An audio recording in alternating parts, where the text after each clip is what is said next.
All the same, I will proceed to second the motion. Yes. But with these remarks, Honorable Speaker. Yes.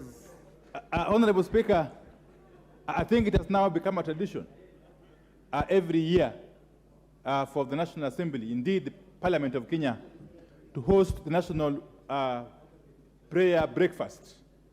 So tomorrow's National Prayer Breakfast is just one of those breakfasts that you've held over the years. It's now become a tradition.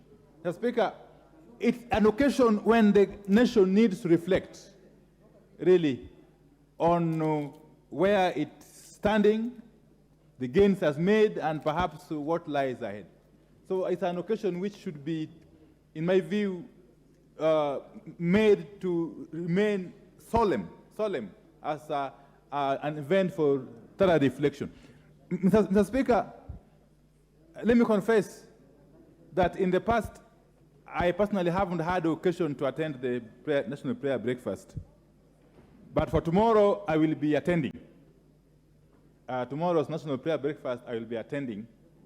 And I encourage members from across the political divide to turn up in the large numbers and attend the National Prayer Breakfast, which is scheduled for tomorrow. Of course, I must add the rider that my own leader, the Right Honorable Raila Amolo Odinga, and the entire leadership of the Azimio La Umoja One Kenya coalition will not be in attendance.